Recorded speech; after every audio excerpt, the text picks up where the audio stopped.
Bismillahirrahmanirrahim. Assalamualaikum warahmatullahi wabarakatuh. Kembali bersama saya Dr. Rado Yendra bersama Rado Institute. Kita terus mengisi dunia maya Indonesia dengan berbagai kegiatan Tridharma perguruan tinggi. Penerapan artificial intelligence untuk mata kuliah teori peluang akan terus kita ramaikan di dunia maya untuk menjadikan artificial intelligence ini sebagai partner dalam meneliti maupun mengajar. Perkembangan teknologi harus memang diikuti dengan kolaborasi antara basic ilmu pengetahuan untuk menjadikan warna-warna ilmu pengetahuan ini menjadi lebih cerah dan dapat memberikan motivasi yang lebih baik bagi peneliti maupun mahasiswa. Kali ini kita akan masuk membahas mengenai ruang sampel, peristiwa, dan hubungannya dengan ilmu peluang. Oke, kita coba buka AI kita, Artificial Intelligence, untuk berdialog, berdiskusi dengan Artificial Intelligence. Oke, kita buka. Coba kita buka chat GPT kita. Sebelum kita mainkan chat GPT kita akan mencoba untuk memberikan informasi-informasi awal mungkin yang lebih tepat untuk berguna bagi pembicaraan diskusi berikutnya. Kita akan coba berikan diskusi ruang sampel. Ruang sampel adalah titik sampel dari seluruh hasil yang mungkin terjadi, dari seluruh hasil yang mungkin terjadi. Oke, dari suatu eksperimen, dari suatu percobaan. Oke, coba menurut AI tanggapannya apa? Benar sekali. Wah, pernyataanmu sudah tepat. Konsep dan teori peluang. Oke, coba kita lihat titik sampel, peristiwa. Kita lihat peristiwa.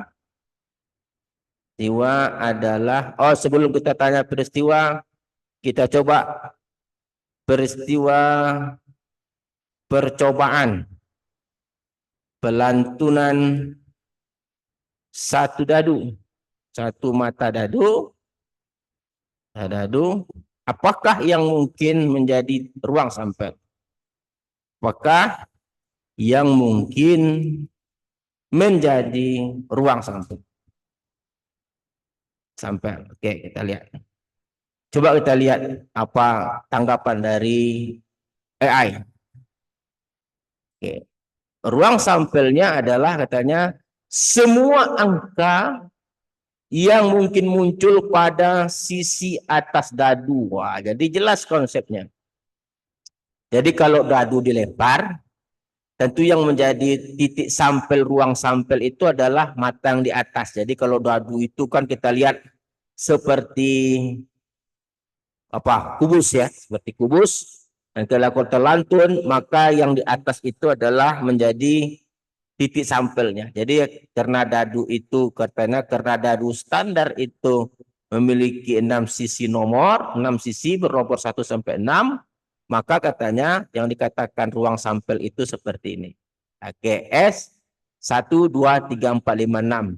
Dibuka dengan kurung kurawal, ditutup dengan kurung kurawal, dibatasi setiap titik sampel dengan koma. Coba kita tanya apakah standar penulisan, apakah ada standar untuk penulisan dan titik sampel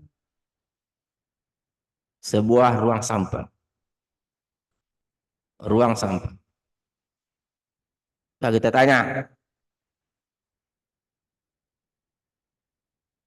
Pertanyaan sangat bagus. Oke, jawabannya adalah tanya tidak ada standar formal baku secara internasional, tapi ada konvensi umum yang disepakati dalam matematika dan statistik.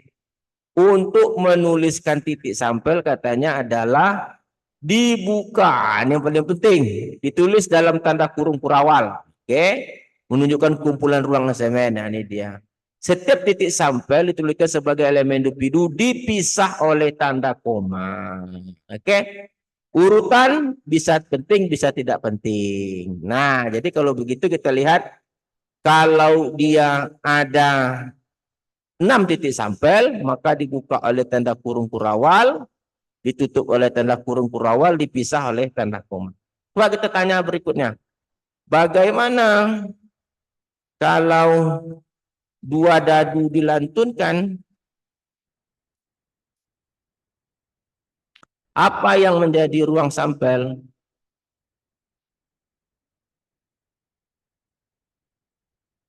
Ruang sampel. Dan bagaimana cara penulisan?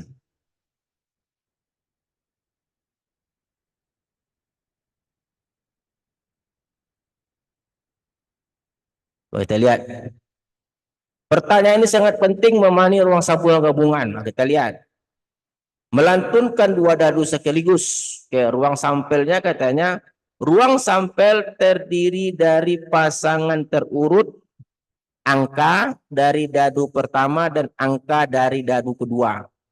Jadi karenanya kalau dia ruang sampelnya itu SIJ, maka I itu adalah bilangan 1, 2, 3, 4, 5, 6. J juga 1, 2, 3, 4, 5, 6. Artinya pasangan terurut I dan J itu, di mana I-nya itu adalah 1, 2, 3, 4, 5, 6. Dan J 1, 2, 3, 4, 5, 6. Penulisan yang sangat baik untuk suatu ruang sampel. Coba jabarkan. Coba berikan bentuk utuh dari ruang sampel tersebut.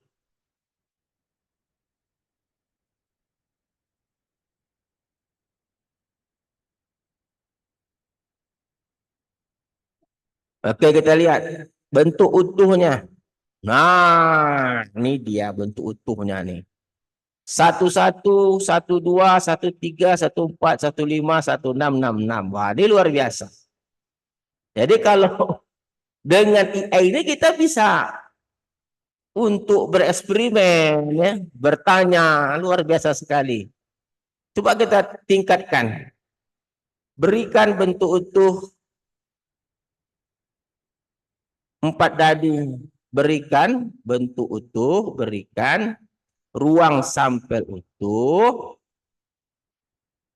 untuk 4 dadu dilantunkan. Untuk 4 dadu dilantunkan. Oke.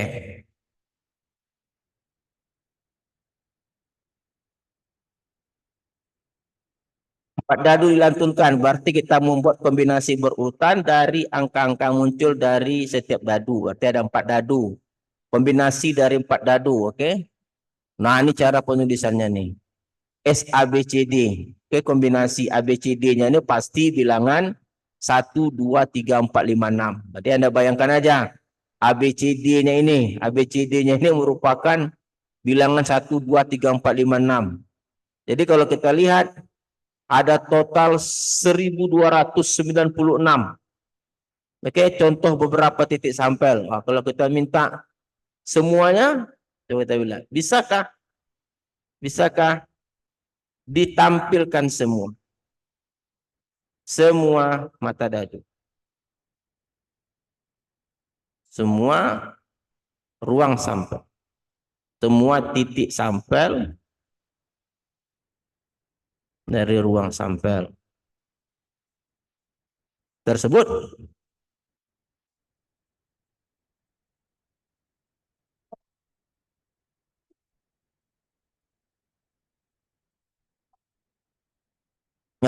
Dia bilang, secara praktis, secara teoritis bisa, secara praktis dia tidak efisien.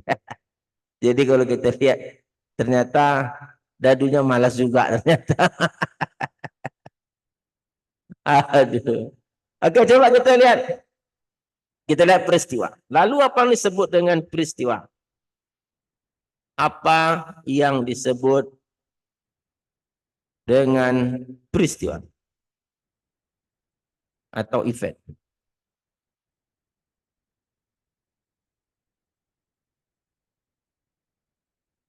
Nah, kita lihat peristiwa. Peristiwa katanya adalah subhimpunan, subset dari ruang sampel S.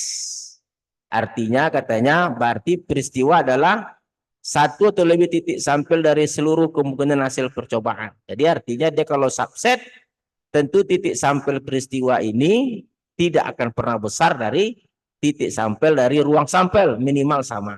Oke, kita lihat apakah mungkin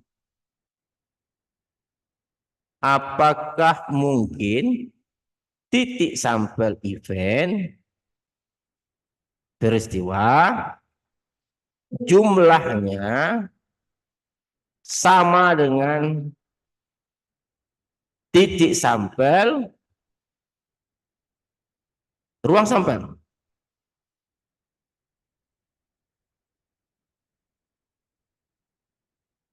Oke.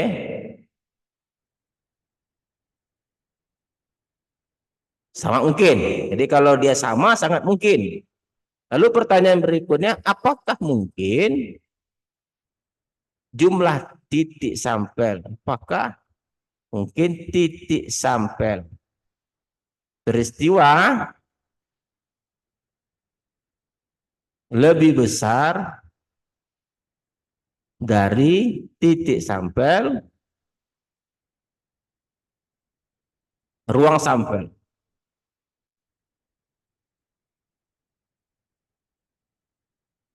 Wah, jawabannya tidak mungkin. Kalau begitu,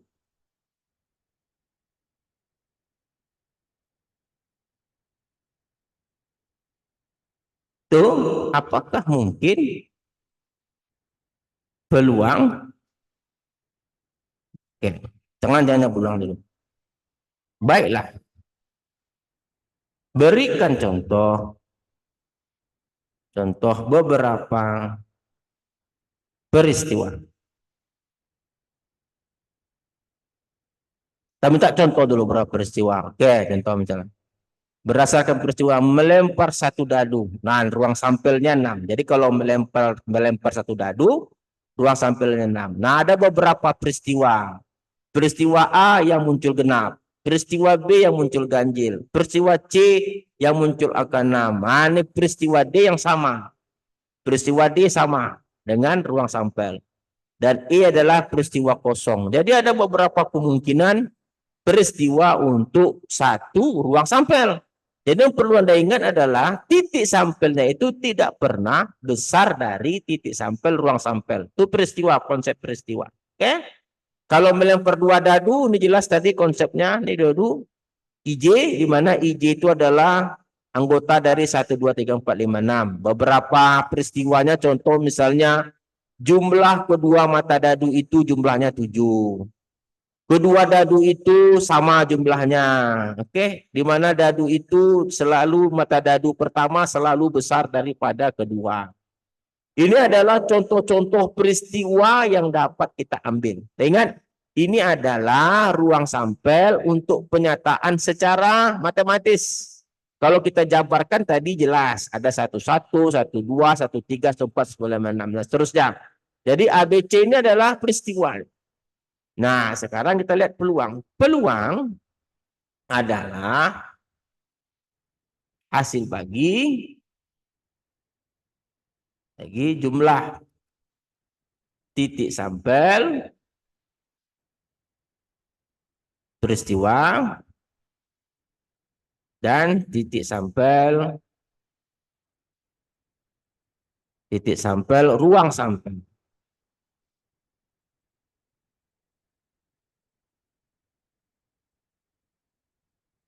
Oke, betul sekali. Oke, jadi kalau gitu kita sudah mempunyai konsep dasar bahwa yang dikatakan peluang itu harus jelas dulu definisi ruang sampelnya dan harus jelas dulu peristiwanya.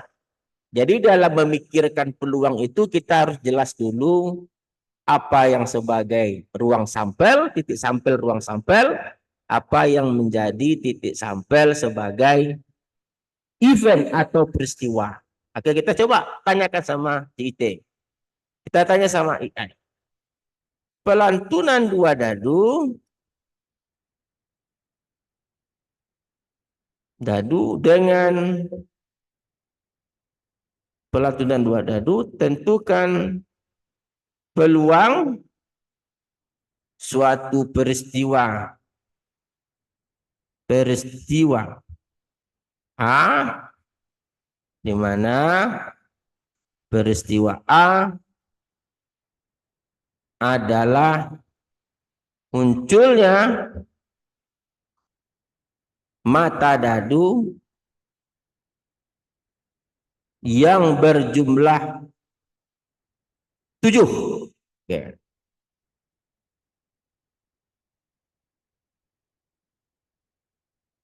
Kita lihat bagaimana AI menjawab. Nah, kita lihat langkah-langkahnya ya.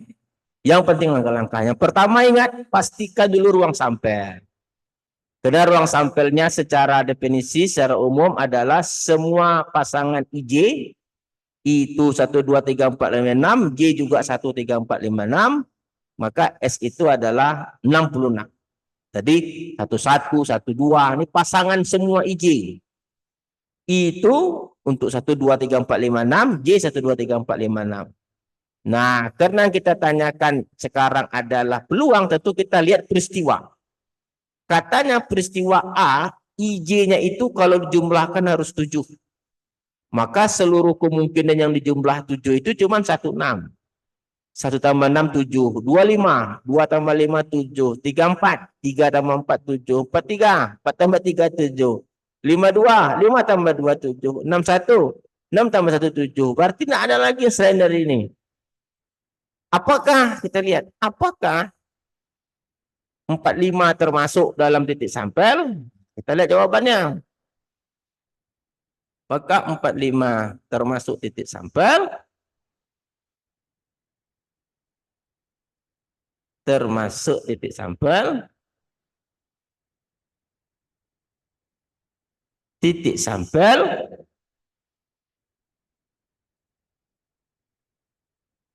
Nah, oke. Kita lihat. Oh, nah. Hubungkan dengan soal di atas. Apakah 4, ini kita lupa memberi pertanyaan. AI harus jelas pertanyaan. Apakah 45 termasuk titik sampel pada soal sebelumnya yang diberikan sebelumnya?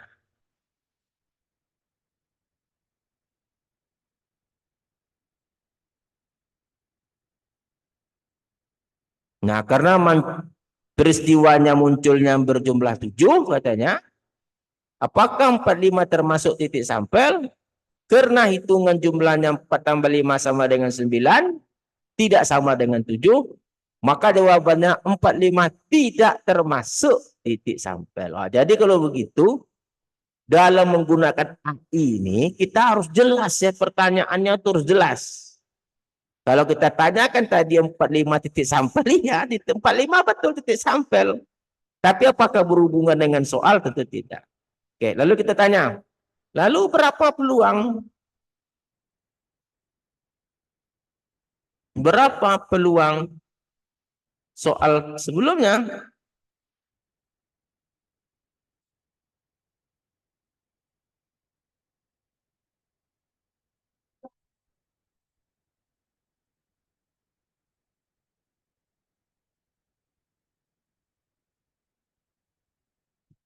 Oke, peristiwa yang berjumlah 7, titik sampel, ruang sampel 36, sedangkan peristiwanya ada 6, maka peluangnya adalah 6/36. Oke, jelas sekali ya. Nah, itulah peluang. Oke, jelas ya. Itu peluang. Nah, kita udah bahas ya peluang. Kita sudah lihat bagaimana peluang yang sangat baik sekali untuk menjawab hal-hal seperti ini. Nah, selanjutnya kita akan bahas nanti ke depan adalah teknik-teknik untuk menghitung titik sampel, ruang sampel. Oke, saya rasa cukup dulu sebagai pendahuluan untuk cerita peluang. Assalamualaikum warahmatullahi wabarakatuh.